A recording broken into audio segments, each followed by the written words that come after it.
Hello everybody, I am Kamal Singh Khadka, medical microbiologist, abroad study consultant, poet, artist and entrepreneur. I would like to welcome all of you in my YouTube channel where I would like to discuss about medical microbiology, biochemistry, genetics, virology, bacteriology, bioinformatics and many more subjects. So today I am going to talk about malaria, one of the protozoal disease. So let us start the course and share some informations. Thank you. Okay, let us move on the topic malaria. So malaria is a disease that is caused by protozoa named as Plasmodium. There are mainly 5 species of Plasmodium that are responsible to cause malaria in human beings. So this is the diagram of female Anopheles mosquito. We can identify this is the female Anopheles because it is making 45-degree angle with the surface, and it has a spotted wings. And the pulps are longer. Okay, this is a proboscis. It is also making 45-degree angle with the surface, and it is the body part. It is also making 45-degree angle with the surface.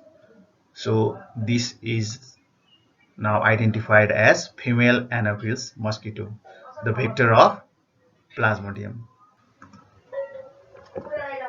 As I have already mentioned that malaria is a disease caused by Plasmodium. There are various types of malaria. The different types of malaria are algid malaria, bilious malaria, cerebral malaria, congenital malaria, falciparum malaria, Plasmodium falciparum malaria, pernicious malaria, ovalea malaria, Plasmodium ovale malaria, quartan malaria, malariae, Plasmodium malaria, Quotidian malaria, torsion malaria, transfusion malaria, vivax malaria, Plasmodium vivax malaria. These are different types of malarial disease, and you can see the pathogens that are responsible for causing these types of malaria, and here are some notes that you can read on, go on. These are the signs and symptoms that are seen in these types of malaria. Let us move on another slide. So here we'll discuss about different types of species. They are mainly the parasite, the agent, the causative agent of malaria are listed here. That is Plasmodium vivax, Plasmodium falciparum, Plasmodium malariae, Plasmodium ovale, Plasmodium novaci. So I have written here the name of Plasmodium falciparum and indicated it with a red sign because this is the most virulent and dangerous species that cause malaria, and most of the death is due to this Plasmodium falciparum. So you have to note this point. So let me explain something else.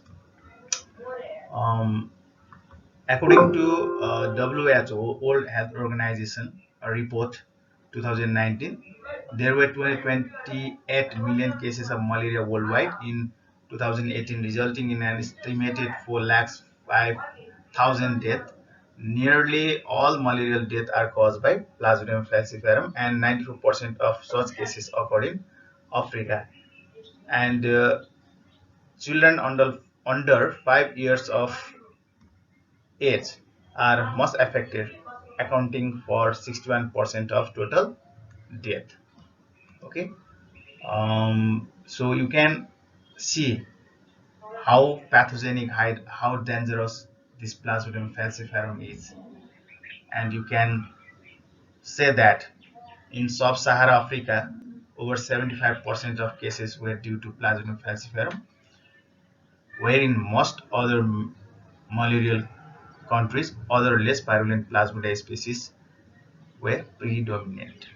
So mainly you have to know that Plasmodium falciparum is the most virulent, most dangerous species that cause severe malaria.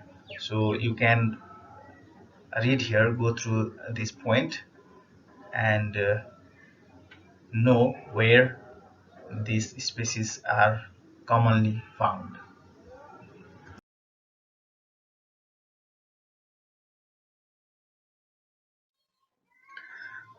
Well, let us talk about life cycle of Plasmodium.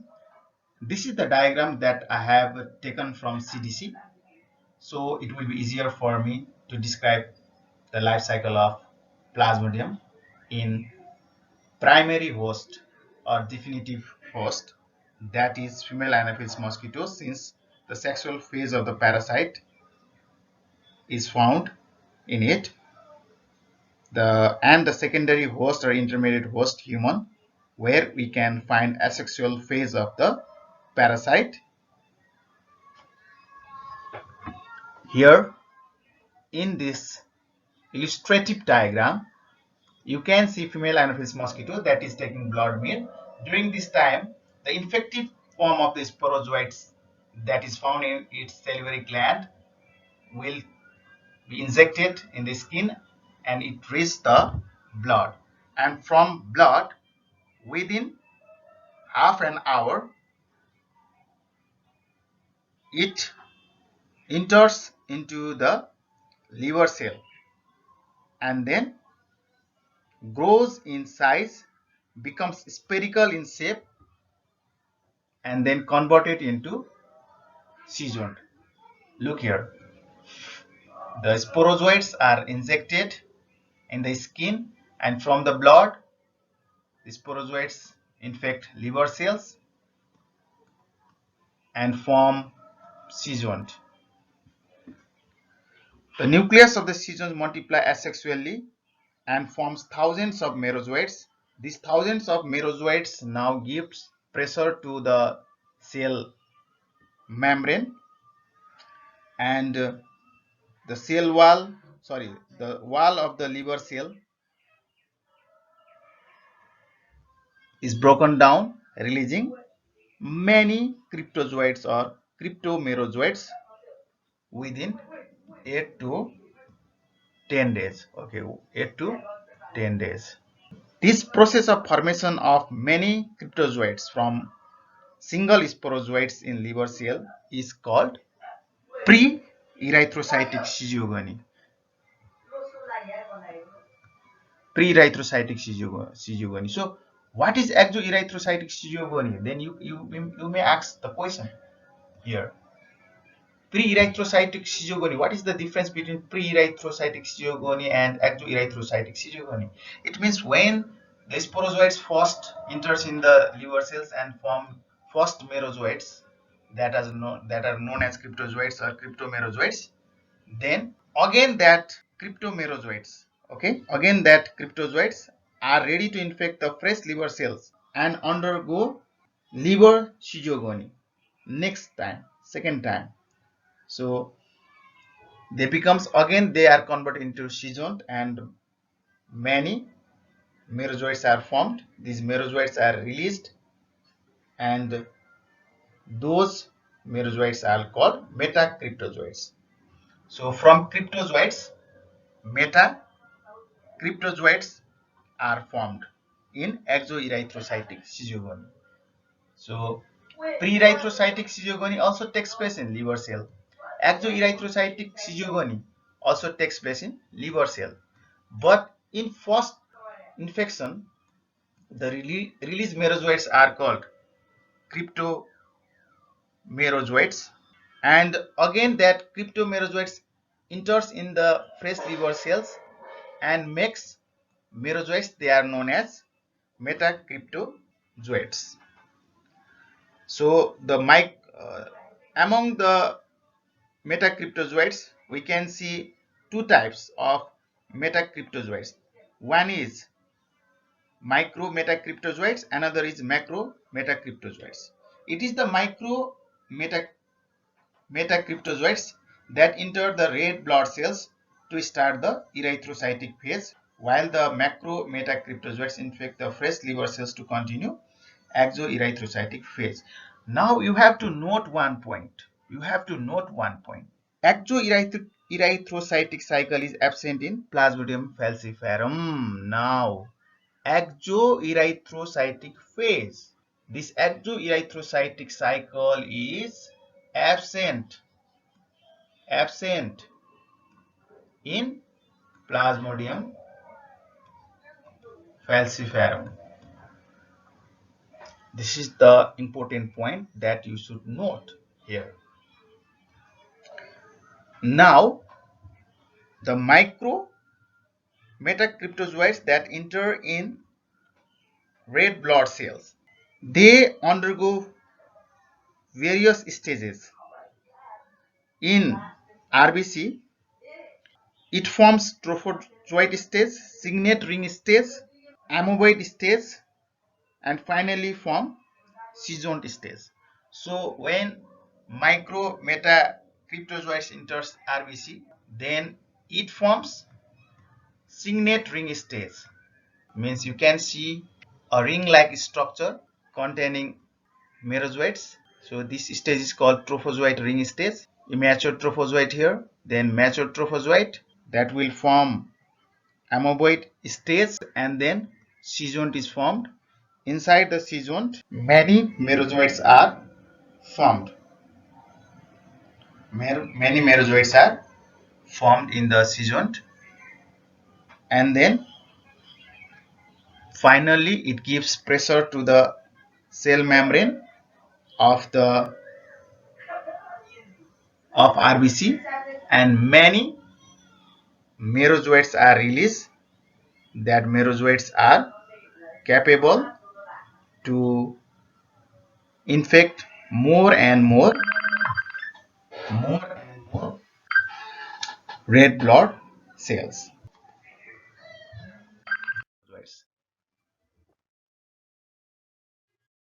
So cryptomerozoites will be liberated. What is the difference between pre-erythrocytic cytogony and exoerythrocytic cytogony? It means when the sporozoites first enters in the liver cells and form first merozoites that are known as cryptozoites or cryptomerozoites, then again that cryptomerozoites, again that cryptozoites are ready to infect the fresh liver cells and undergo liver cytogony next time, second time. So they are converted into seasoned, and many merozoites are formed. These merozoites are released, and those merozoites are called metacryptozoites. So from cryptozoites, metacryptozoites are formed in exoerythrocytic cytogony. So pre-erythrocytic cytogony also takes place in liver cell. Exoerythrocytic cytogony also takes place in liver cell. But in first infection, the released merozoites are called cryptomerozoites, and again that cryptomerozoites enters in the fresh liver cells and makes merozoites. They are known as metacryptozoites. So among the metacryptozoites, we can see two types of metacryptozoites. One is micro metacryptozoites, another is macro metacryptozoites. It is the micro metacryptozoites that enter the red blood cells to start the erythrocytic phase, while the macro metacryptozoites infect the fresh liver cells to continue exoerythrocytic phase. Now you have to note one point. Exoerythrocytic cycle is absent in Plasmodium falciparum. Now, exoerythrocytic phase. This exoerythrocytic cycle is absent in Plasmodium falciparum. This is the important point that you should note here. Now, the micro metacryptozoites that enter in red blood cells. They undergo various stages. In RBC, it forms trophozoite stage, signet ring stage, amoeboid stage, and finally form seasoned stage. So when micro metacryptozoites enters RBC, then it forms signet ring stage. Signet ring stage means you can see a ring-like structure containing merozoites. So this stage is called trophozoite ring stage. Immature trophozoite here, then mature trophozoite that will form amoeboid stage, and then seasoned is formed. Inside the seasoned, many merozoites are formed. Many merozoites are formed in the seasoned, and then finally it gives pressure to the cell membrane of RBC, and many merozoites are released. That merozoites are capable to infect more and more red blood cells.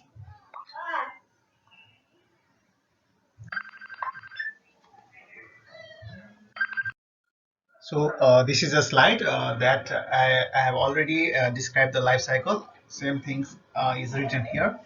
You can see that the life cycle is divided. The sexual life cycle of Plasmodium is divided into 4 phases. They are pre-erythrocytic syzygium, exoerythrocytic cycle, erythrocytic cycle, post-erythrocytic cycle, and formation of gametocytes. It takes place in human. Similarly, in the pre-erythrocytic phases, as I have already mentioned, that many cryptozoites are formed. So you can see that the formation of cryptomerozoites in first pre-erythrocytic phase, and then these cryptozoites again infect the healthy liver cells to form metacryptozoites. Okay, you can see the different steps by which exoerythrocytic cycle takes place in the liver cell. Please note that exoerythrocytic cycle is absent in Plasmodium falciparum. So no hypnozoites are found. You also have to note that no hypnozoite stage is found in case of Plasmodium falciparum. So this is the erythrocytic stage, as I have already mentioned. This one also. So there are in the RBC, it takes place in the RBC, and these are the different stages: trophozoite stage, signet ring stage, amoeboid stage, and seasoned stage. You can see here it is completed in about 48 hours, but in case of Plasmodium malaria it will take 72 hours. Okay, now post erythrocytic cycle. So this is the cycle that takes place after erythrocytic cycle. Please note here, sometimes some merozoites produced after erythrocytic cycle invade the liver cell and undergo another physiogenic development in the liver cell. This is known as post-erythrocytic cycle. Now, the formation of gametocytes. The formation of gametocyte takes place in RBC. Two types of gametes are formed: macrogamete or female gamete, and another one is microgamete, smaller one, that is the male gamete. So the formation of gametocyte takes place in man, not in mosquito. So let me erase this part. Okay, Okay, let me erase this part, or I I will erase this part, because formation of gametocyte takes place in human. Now this is the cycle that takes place inside the mosquito midgut. So look at here, when the female Anopheles mosquito bites the human beings that are infected with the Plasmodium, then they will take the macrogametocyte and the microgametocytes. In the midgut, microgametocytes undergo exflagellation, and you can see up to 6 flagella-like structures. There may be 8 flagella-like structures also, and the nuclei will migrate at the periphery region, which is haploid in nature. The macrogametocyte, the female gamete, undergo very few changes, and when the male gamete fuse with this female gamete, formation of zygote takes place, and the spherical zygote will be converted into this type of crescent-like structure or elongated form. This is known as ookinete. This is motile form, and it will go and attach at the stomach wall of the female Anopheles mosquito, and then it is converted into oocyst. In the oocyst, you can see the growing stage and the formation of nuclei. After that, many sporozoites are formed inside the oocyst. Here you can see the arrangement of sporozoites. After the formation of many sporozoites, the oocyst will rupture and release many sporozoites. These sporozoites are the infective form. Then these sporozoites will then migrate in the salivary gland of the mosquito, and when this female Anopheles mosquito bite the healthy human beings, then they will get infection. Now you can see here the female Anopheles mosquito, they take the gametocyte along with other merozoites. These merozoites will be digested in the stomach, but male and female gametocytes will not be digested. Look here, microgamete exflagellations. Macrogamete becomes larger. Formation of zygote, it takes place in 9 to 10 days, and formation of motile ookinete. So it settles at the stomach wall, and then formation of oocyst. It divides with meiosis at first and then mitosis, cell division, and forms sporozoites. And these numerous sporozoites will come out of the oocyst, and they are released in the body cavity. So these sporozoites are active and motile, and they will reach the salivary gland of the mosquito. Now different types of malarias. So you can see the slide and read yourself again. So these are the anti-malarial drugs. They are chloroquine, primaquine, pyrimethamine, sulfadoxine, doxycycline, mefloquine, and please read these anti-malarial drugs. There are first line of anti-malarial drugs, second line of anti-malarial drugs, because nowadays Plasmodium falciparum and other Plasmodiums are being resistant to various types of drugs. So scientists are engaged in finding different new anti-malarial drugs. Okay. Now this is the slide which shows typical features of malaria parasite. So Plasmodium vivax, Plasmodium ovale, Plasmodium malariae, Plasmodium falciparum. Okay, you can see that the ring form is present in Plasmodium falciparum, but other forms are not found. But in case of these four Plasmodium, sorry, one, two, three Plasmodium species, you can find all the stages. So in infected RBC, these are the changes. So you can see the characteristic features of trophozoite and other types of differences in different features in this slide. Please go through it. So this is also one important slide so that you can understand the differences between the life cycle of different Plasmodium species.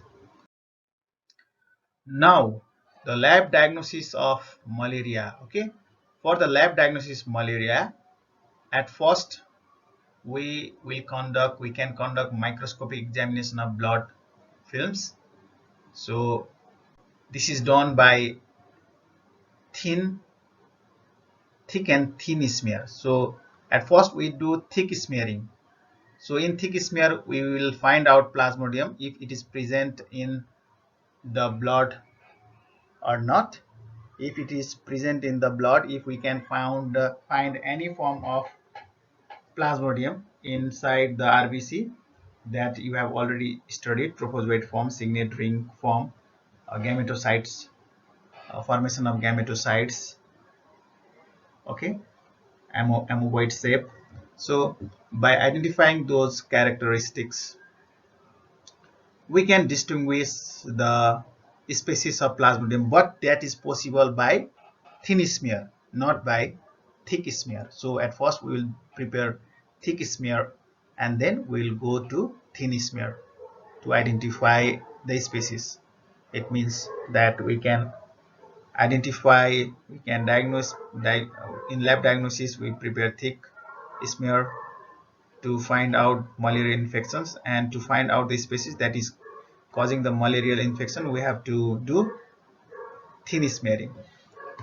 So these are other forms. This is rapid diagnostic test. It is done by immunochromatographic assay, and this one is nucleic acid amplification test. These are the tests that are important for the lab diagnosis of malaria. So blood smear, same. Rapid diagnostic test, immunochromatographic test. These are the tests.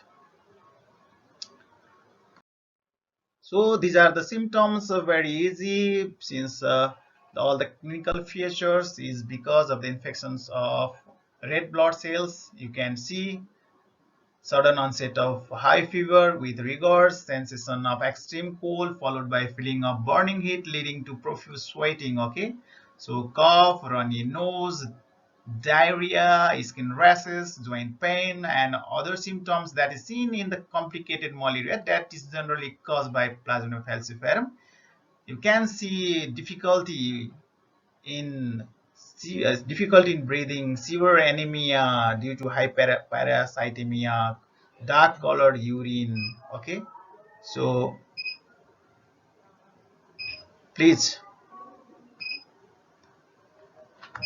look all the signs and symptoms, and most importantly, please see what is black water fever that is caused by Plasmodium falciparum. Now let us move on prevention and control. For prevention and control, there are following steps: elimination of reservoir, making the infectious cases non-infectious by giving treatment. Chemoprophylaxis is given to travelers and pregnant women, because when travelers or when people like to go in those places where the probability of being infected by Plasmodium species is higher, for example in Sahara African region, where the prevalence of Plasmodium is higher, then they should take medicine, antimalarial drugs. But to take those antimalarial drugs, they have to visit doctor and take the dose that is not harmful for them. If they take the drugs by themselves, then it may have many side effects. Now you can break the channel of transmission, you can control the vectors, you can control the vectors by these measures: anti-adult measures, residual spraying, space spraying, fogging. Now anti-larval measures, that is, you can eradicate. Anti-larval measures means you can kill the larva by spraying wells in the stagnant water. Okay, so biological control, this is the very important method by which you can control malaria.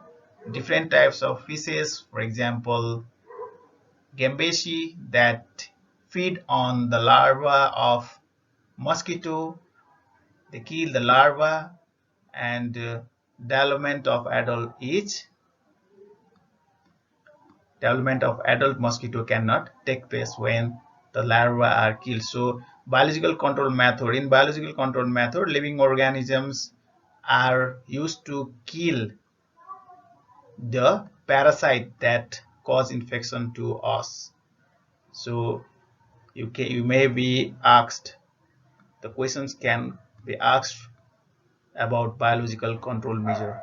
So another is personal protection, that is by using bed nets with insecticides, by using mosquito repellents, wear the cloth that can cover all your body part, and also you can organize different awareness program and support people in vector control. Now you can see the ring form of Plasmodium falciparum, Plasmodium ovale, Plasmodium malaria, Plasmodium vivax, Plasmodium malaria, Plasmodium ovale. So ring stage, season stage, and gametocyte, this is found in RBC, okay, red blood cells. So you can see the ring stage that is different in case of different Plasmodium species. Season stage, look here, the gametocyte of Plasmodium falciparum is different from others. Here we can easily identify the species. Now this is the thick blood smear and thin blood smear that I have taken. The source is here. Now this is the thick smear. A little amount of blood is taken and it is sprayed in the slide. In the thick smear we take higher amount of blood and then we make a smear. So this smear is used to identify the Plasmodium, not the species, and this is used to distinguish the species. Now these are some questions that I like all of you to go through. Why is Plasmodium falciparum more virulent? It is more virulent because of hyperparasitemia, sequestration, addition of blood in internal organs may cause failure of the kidney. It may increase heart attack, even cerebral malaria will lead to death. Black water fever is another characteristic features, and the activation of cytokines can be caused by Plasmodium falciparum. So it is very difficult to develop the vaccine against Plasmodium because of the complex life cycles, and even it can change its structure. So eradication of malaria is very difficult, even though WHO tried to eradicate malaria, but till now WHO is not successful. Now there is a relationship between sickle cell anemia and Plasmodium. You can search and find out the reason why people suffering from sickle cell anemia are resistant to Plasmodium.